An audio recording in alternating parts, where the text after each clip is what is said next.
Un saludo especial, queridos estudiantes. Dándole continuidad al abordaje del tema 1, estamos desarrollando ya la clase número 2. Vamos a tratar de darle un poco de continuidad a todo esto de la teoría y manejo de grupos, pero de manera muy puntual, haciendo un énfasis específico en cómo el teorizar, el cómo poner en práctica, el cómo poder evidenciar un ejercicio práctico de la teoría de grupos tiene un vínculo directo con el trabajo que valga la redundancia, que como trabajadores sociales llevamos a cabo. Para ello vamos a estar desarrollando en la clase de ahora algunos elementos que quiero que podamos compartirlos. Vamos a darle la pauta para que cargue. Y ahora sí. Bien, nosotros estamos con el tema número 1, el cual se denomina conceptualización de grupos, roles del trabajador social en el grupo y el perfil del trabajador social de grupos. La dinámica para esta segunda clase es la misma, es decir, es la elaboración de este video con indicaciones muy prácticas. Se sube o se aloja a YouTube. Desde YouTube ustedes van a poder estar observando, retrocediendo, adelantando, poniendo pausa sobre este video, por lo que ayuda en alguna manera en aquellos escenarios que de manera involuntaria no pueden acceder a la conferencia en vivo, por llamarlo de alguna manera, ¿no? Entonces, esta estrategia es como mucho más factible porque le da un poco más de libertad de trabajo metodológico al estudiante. Así es que vámonos inmediatamente con el desarrollo del contenido número 1 y esperamos finiquitarlo ya en esta clase. Como siempre, la estrategia pedagógica es el aula invertida. Esto significa que yo vierto unas indicaciones muy claras y muy precisas alrededor de la clase y ustedes haciendo uso del trabajo cooperativo, del aprendizaje basado en problemas, de una pedagogía dialógica, de una metodología que busque mejorar los aprendizajes alrededor de esta asignatura. Así es que con este modelo educativo vamos a estar trabajando, ¿no? La agenda pedagógica es básicamente la misma. Vamos a explorar el conocimiento, vamos a hacer una introducción metodológica del tema, vamos a ejecutar y desarrollar los componentes teóricos y prácticos de la clase. La apertura siempre de las preguntas y respuestas, es decir, al ser este un video, pues obviamente no hay una forma en el momento, o digamos en vivo, como para poder establecer este diálogo directo, pero ustedes saben que existe un WhatsApp de la clase y pues ahí es donde nosotros tratamos de abordar las preguntas y dar la respuesta, ¿no? Hay una retroalimentación del contenido y por último, pues el cierre de la clase. En este apartado me encantaría que habláramos de liderazgo como un elemento fundamental en el estilo de la conformación de los grupos. Cuando hablamos de liderazgo, estamos hablando de una relación que tenemos los trabajadores sociales con los usuarios y a partir de ello tratar desde nuestra pericia de identificar habilidades de líderes entre nuestros usuarios con el objeto de que las personas que confíen en nosotros se sientan cómodas y nos ayuden a mejorar el trabajo de grupo. Por lo tanto, acá tenemos que identificar el rol de líder. Para ello vamos a hablar de concepto, de la conceptualización del rol de líder y de las características puntuales.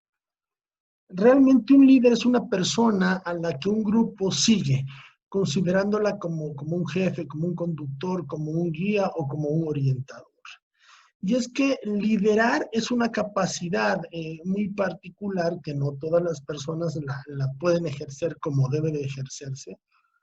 ¿Por qué? Porque liderar es la capacidad de hacer que otros te sigan con el convencimiento de que tus ideas permitirán el avance del grupo.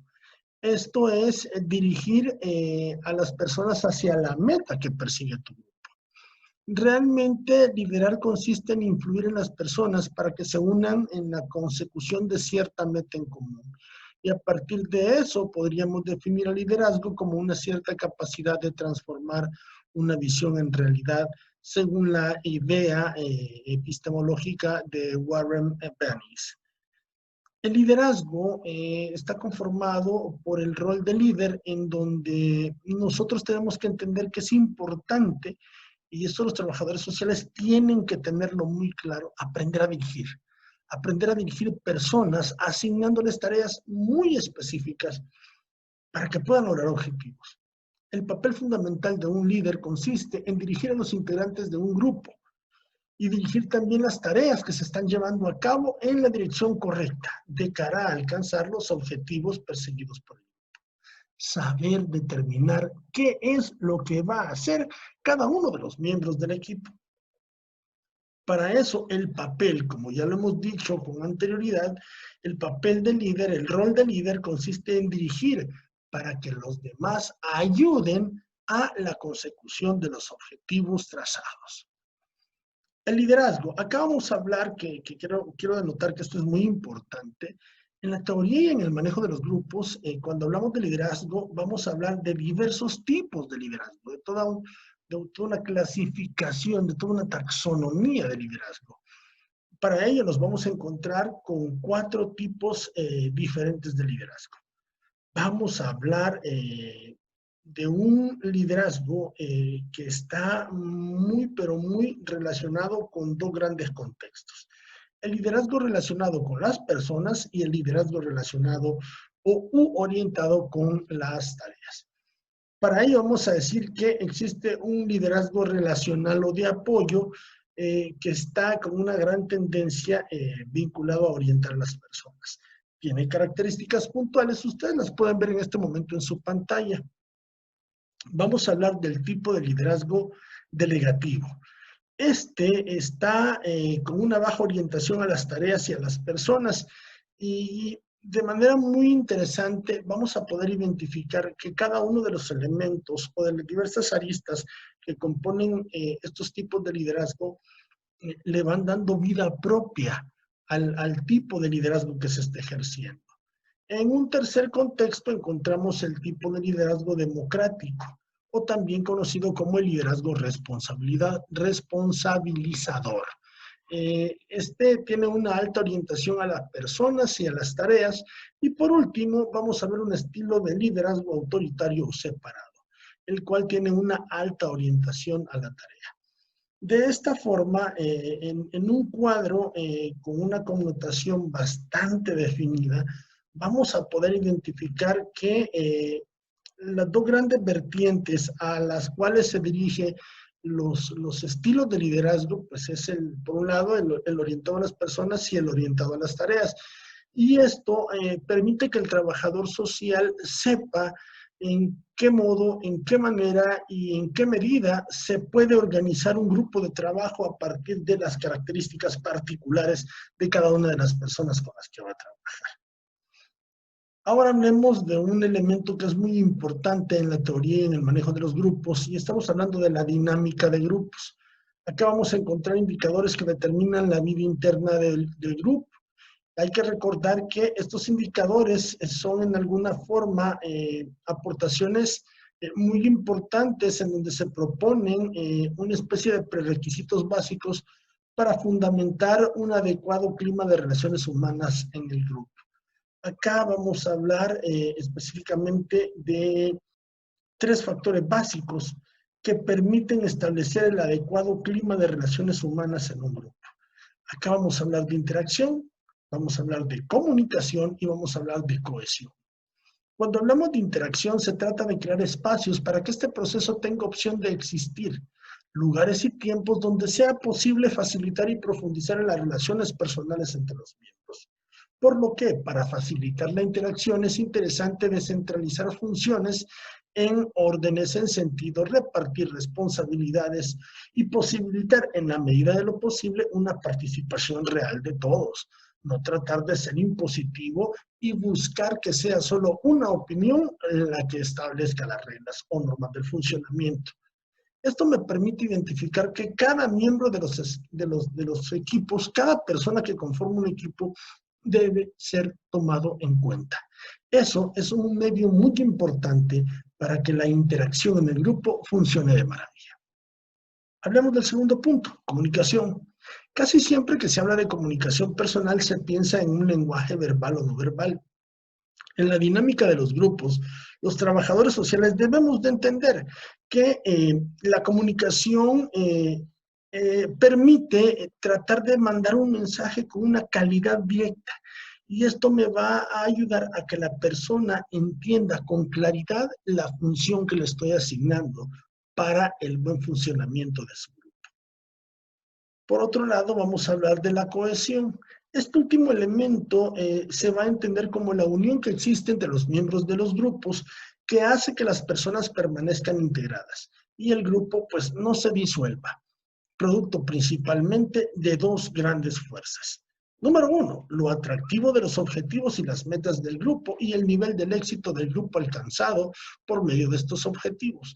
¿Qué tan interesante es para mí trabajar con este grupo? ¿Realmente perseguimos los mismos objetivos y las mismas metas? Elementos indispensables, como la cohesión misma lo permite, para poder darle una dinámica de interacción más fluida. Y el punto número 2, en lo que se refiere a la cohesión, es hablar de lo atractivo de los miembros que lo constituyen y sus interacciones.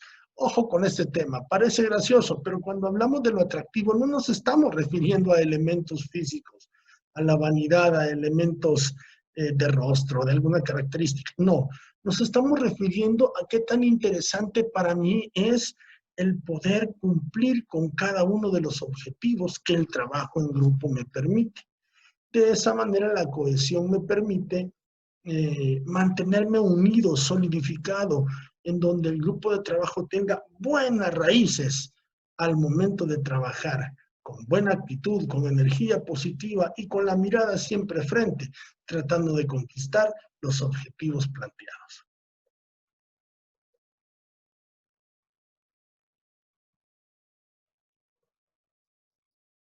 Hablemos de la dinámica de los grupos. Para ello vamos a hablar de técnicas de dinámica de grupos. Y es que las técnicas de dinámica de grupos son procedimientos o medios sistematizados que ayudan a organizar y a desarrollar la actividad del grupo. Esto se fundamenta en la teoría de la dinámica de los grupos. Utilizar una técnica no significa hacerlo como si fuera una receta. La elección de la técnica muchas veces es tan importante como su propio desarrollo. Como un ejercicio práctico, en esta clase, más allá de mi aportación teórica, estará recibiendo una técnica específica y diferente en cada clase, de tal manera que durante el desarrollo de todo el semestre, tú puedas haber adquirido alguna de las tantas técnicas que te voy a estar facilitando. Esto lo vamos a ver a partir de este contenido. Por lo tanto, ojo con esto, las técnicas tienen que tener preceptos bien definidos. Número uno, saber qué objetivo persigue la técnica de la dinámica de grupo con la que voy a trabajar. Número dos, reconocer lo importante que puede ser la experiencia que mi técnica de dinámica le deja o le aporta al grupo con el que voy a trabajar. Tres, es importante considerar el tamaño de los grupos. Voy a poner un ejemplo absurdo. ¿Qué tal si en la dinámica de interacción con la que tú quieres trabajar has pensado regalarle a los participantes un caramelo, una galleta, un chocolate, qué sé yo, algún cacahuate? Ponle el nombre a la golosina que tú quieras. ¿Y qué tal si por no prever la cantidad de miembros del grupo llevas menos caramelos y dejas a algunas personas sin su premio o estímulo por la participación? Lógicamente estarías afectando de manera negativa el trabajo, pues estarías dándole a unos premios y a otros no. Un elemento muy importante también que debe de considerarse al momento de establecer técnicas de dinámica de grupo es el ambiente físico en el que voy a trabajar. De tal manera que si voy a aplicar una técnica que me permita de espacios abiertos, pues sin problema yo considero el ambiente físico en el que voy a trabajar y pongo a echar en funcionamiento la técnica que voy a aplicar. Y por último, vamos a hablar de la característica de los miembros del grupo. Hay que entender, y esto suele ocurrir, y esto es muy cierto, no todos los grupos de trabajo tienen la misma reacción a una broma, a un chiste, alguna situación, algún comentario. Hay estudiantes que son más críticos, unos más analíticos, hay otros que nunca participan, hay otros que son siempre están inconformes por todo. Y es que los criterios de selección de técnicas o de las dinámicas de grupo son, de alguna manera, esos pasos que nos van marcando eh, lo que tenemos que hacer, en qué contexto aplicar una técnica o en qué contexto aplicar otra técnica. Es importante para las trabajadoras sociales considerar en qué ámbitos ustedes deben de determinar aplicar ciertas técnicas u otras técnicas.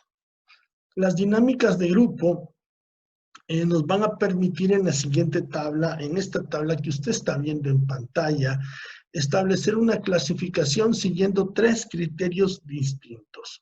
El primero, el tamaño del grupo, la participación del experto y los objetivos del grupo o fines con los que se aplica la técnica. Habiendo dicho esto, según el tamaño del grupo, nosotros vamos a hablar de gran grupo, de grupo mediano y de grupo pequeño. Por ejemplo, si yo voy a tener un grupo de más de 100 personas, una técnica de participación pudiese ser conferencias o congresos. Si el grupo es mediano, la mesa redonda o el debate. Y si el grupo es pequeño, pues se puede aplicar una lluvia de ideas. Según la participación de los expertos, hay técnicas con actividades muy puntuales, es decir, foros, mesas redondas, simposios o paneles de interacción. Si lo que voy a aplicar es técnicas en las que además de expertos participa todo el grupo, pues acá puedo hablar de debates, del juego de roles, de la lluvia de ideas o de esta técnica llamada Phillips 6.6 que la estaremos viendo, si mal no recuerdo, en la clase 7 o en la clase 8 para ser más puntuales. Según los objetivos del grupo, vamos a encontrar dinámicas de presentación, de animación, de conocimiento, de confianza, de autoconocimiento, de trabajo en equipo, de consenso, actividades que en lo personal son las que más me atraen por mi estilo de trabajo, resolución de conflictos y creatividad. Estas diferentes técnicas de dinámicas de grupo, estoy más que seguro que le darán un buen sabor de boca a tu desempeño profesional al momento de ponerlas en práctica en el contexto en el que tú te desenvuelvas.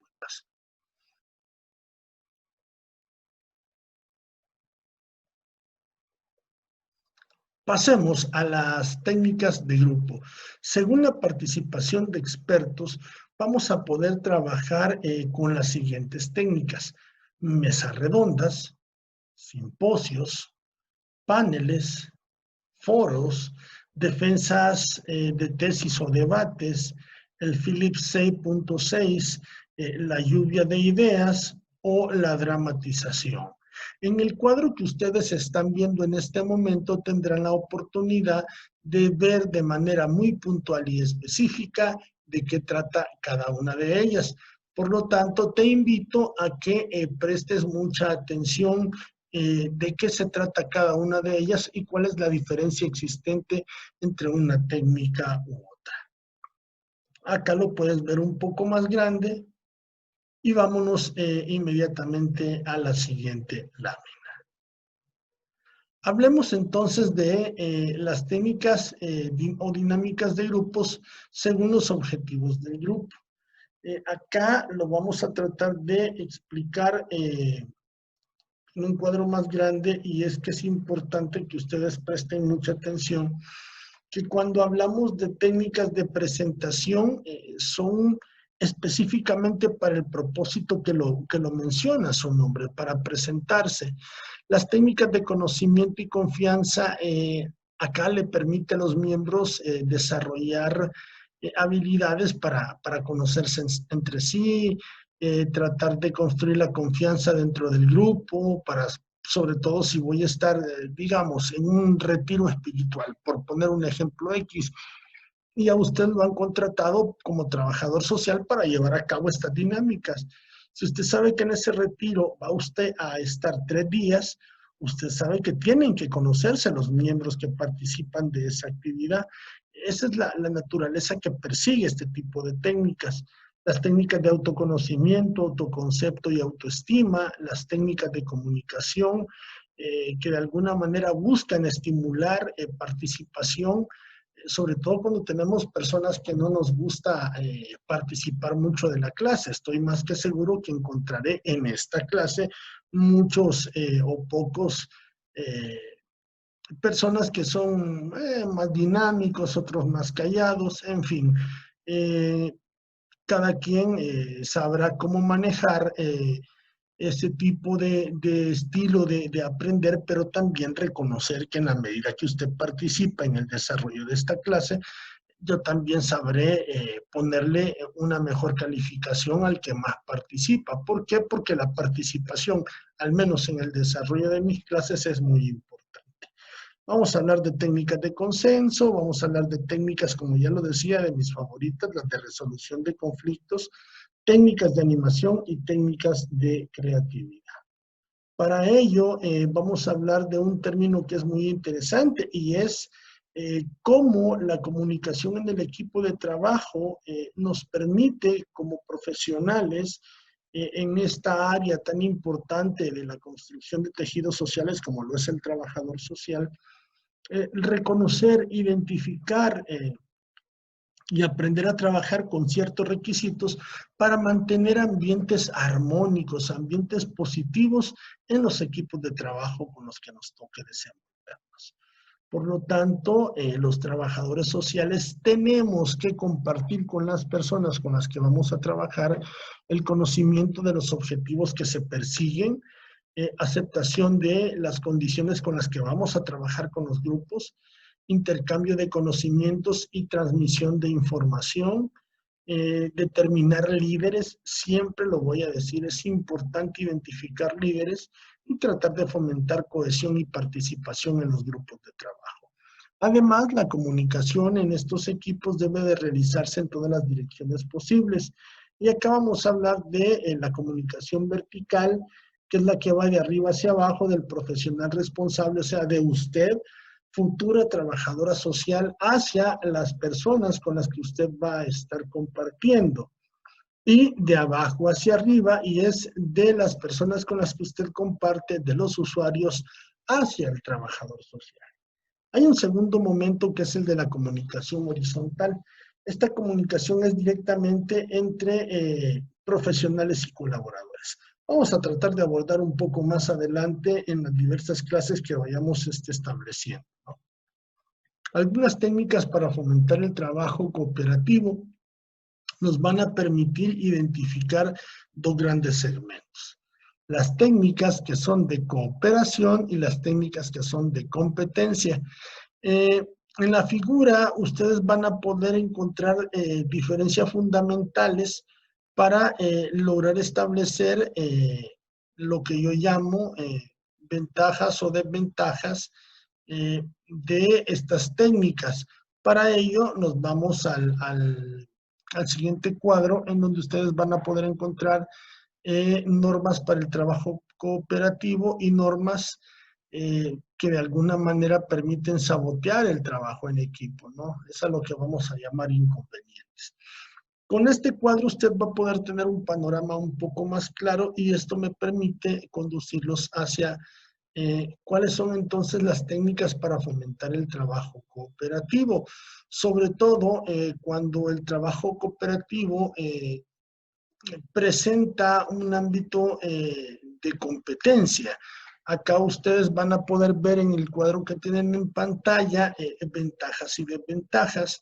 Para mí es importante que más allá de hacer de esta clase un monólogo de Adal Ramones, al estar yo leyendo las presentaciones, que sean ustedes quienes a través de este video se tomen el tiempo de ir estudiando el contenido que estoy presentando en este video, porque estoy más que seguro que les será muy útil al momento de hacer tareas o estudiar para los exámenes que posiblemente pudiésemos llevar a cabo en el desarrollo de esta asignatura. Acá ustedes los van a ver con más amplitud. Y nos vamos a la primera técnica de grupo que quiero compartirles. Esta es la técnica de la autorrevelación. El objetivo de esta técnica es fomentar la comunicación y evitar que le manipulen como trabajador social al momento de estar trabajando con grupos.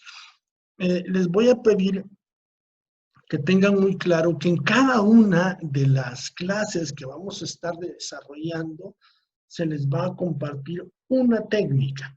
Es decir, no solamente son los conceptos o las nociones teóricas que yo emano en mi condición de profesor de esta asignatura, sino que el propósito fundamental es darles a ustedes técnicas precisas que pueden llevarlas a cabo en cualquier contexto profesional del trabajo social, como debe de ser. En este primer momento, la técnica 1 es la técnica de la autorrevelación. Ustedes van a tener a bien poder darle lectura de qué se trata, en qué consiste, y a partir de ello, pues, he tratado de seleccionar técnicas que van a darle herramientas prácticas a usted. O sea, esta materia no solo conlleva el elemento práctico, teórico, perdón, sino que también el elemento práctico.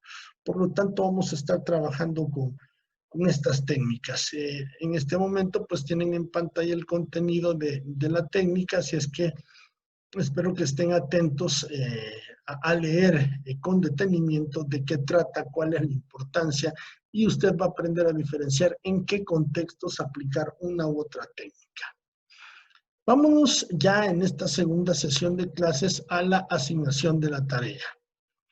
Sobre la base de la clase 1 y de la clase 2, te pido que elabores una presentación de PowerPoint. Esta presentación de PowerPoint, por ser la primera tarea, me encantaría dejarla a tu creatividad, en donde tú podrás ponerle los colores que tú quieras, si quieres ponerle imagen, lo que tú gustes, con tal de que quede un trabajo bien hecho y de calidad universitaria. Sobre la base de la clase 1 y 2, te pido que me definas qué es un grupo según lo que hemos visto en la clase, pero que aparte de la teoría que has encontrado en estas presentaciones, tú puedas agregarme 4 definiciones más sobre lo que es un grupo, sobre la concepción de diversos autores. Es decir, aparte del concepto de grupo que he emitido en esta clase, te pido que me compartas en unas láminas de PowerPoint 4 conceptos diferentes, es decir, de diferentes autores, de lo que es un grupo, ¿no? Pregunta número 2, ¿cuáles son las características que tiene un grupo? Define a cada una de ellas y a partir de ello elabora una breve explicación de cada una de las características, según tus propias palabras y partiendo de lo que has comprendido en esta clase. 3. Describe cada una de las fases de creación de un grupo a partir de tu capacidad de análisis y reflexión según lo visto en clase. 4. Menciona y explica cada una de las ventajas y desventajas que presenta el trabajo cooperativo en la conformación de grupos. Número 5. Describe según tu propia interpretación cada una de las técnicas de dinámica de grupo vistas en clase. Consejo. Te pido que aprendas a profundizar en el abordaje de tus respuestas. Ojo con eso. Entre más profundo y más cantidad de reflexión tengan tus respuestas, mejor. De tal manera que se puede enriquecer de manera muy práctica y muy precisa el abordaje de esta clase.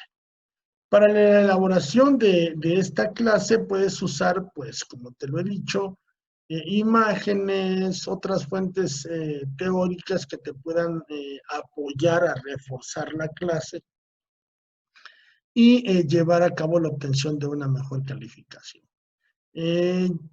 La tarea, pues, la haremos llegar. Yo estaré muy presto a darles indicaciones si la hacemos por medio del email, que es el vínculo, pues, por el momento el más idóneo, el más práctico, o la subimos a plataforma Moodle o a la plataforma virtual. Estaré muy atento a darles ese dato para que ustedes vayan tomando manos a la obra. Recuerda que la Universidad de Guadalajara te da algunas recomendaciones para prevenir el contagio del coronavirus que es esta pandemia la que nos ha obligado a virtualizar la clase, ¿no? Número uno, recuerda lavarte las manos, evita el contacto con personas que están enfermas, quédate en casa cuando tú estés enfermo, limpia y desinfecta objetos y superficies que se tocan con frecuencia, cúbrete cuando tosas o estornudas y evita tocarte los ojos, la nariz y la boca con las manos sin lavar.